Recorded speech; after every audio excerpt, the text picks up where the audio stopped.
नमस्कार। आज मैं आपके समक्ष पितृ अमावस्या और अक्षौदा घास की पौराणिक कहानी लेकर प्रस्तुत हुई हूँ। हिंदू धर्म में पितृ अमावस्या का दिन पूर्वजों को समर्पित सबसे महत्वपूर्ण दिन माना जाता है।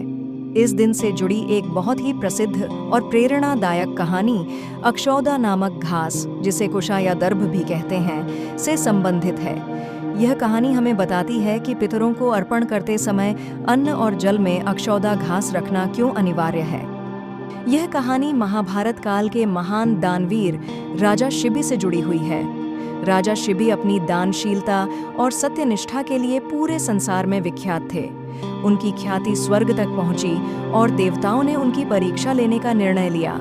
इंद्रदेव और अग्निदेव ने इस कार्य के लिए एक योजना बनाई। अग्निदेव एक कबूतर का रूप धारण करके राजा शिबी की शरण में पहुंचे। उनके पीछे इंद्रदेव एक बाज का रूप धारण करके उनका पीछा कर रहे थे। भयभीत कबूतर राजा शिबी की गोद में आकर बैठ गया और बचाने की विनती करने लगा। तभी बाज वहां आया और राजा से बोला, हे राजन, यह कबूतर मेरा शिकार है, इसे मेरे हवाले कर दीजिए। मैं भूख से व्याकुल हूँ, मैंने इसे पकड़ा था।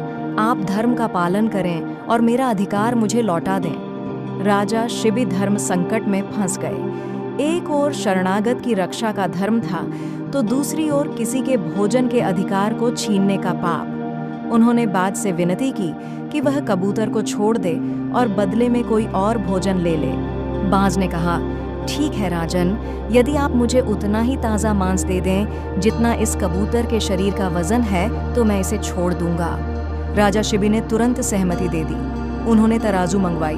एक पलड़े पर कबूतर को रखा गया और दूसरे पलड़े पर मांस के टुकड़े रखे जाने लगे। लेकिन आश्चर्यजनक रूप से छोटा सा कबूतर इतना भारी निकला कि राजा का सारा धन और संपत्ति उसके वजन के आगे कम पड़ गई। राजा ने अपने पूरे राज्य का खजाना, सोना चांदी, हाथी घोड़े सब कुछ रख दिया, पर पलड़ा टस से मस नहीं हुआ। अंत में राजा शिबी ने स्वयं को ही तराजू के दूसरे पलड़े पर चढ़ाने का निर्णय लिया।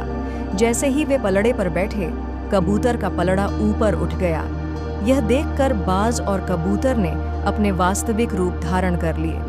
देवताओं ने राजा की इस अतुलनीय त्याग और दानशीलता की भूरी भूरी प्रशंसा की।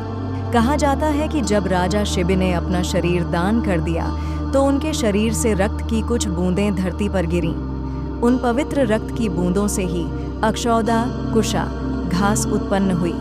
चूंकि यह घास राजा शिबी जैसे महान पूर्वज के त्याग और तप से पैदा हुई, इसलिए इसे अत्यंत पवित्र माना गया। मान्यता यह है कि पितृ अमावस्या के दिन पितरों को जल और तर्पण देते समय अगर अक्षौदा घास रखी जाए, तो वह दान सीधे उन्हें प्राप्त होता है।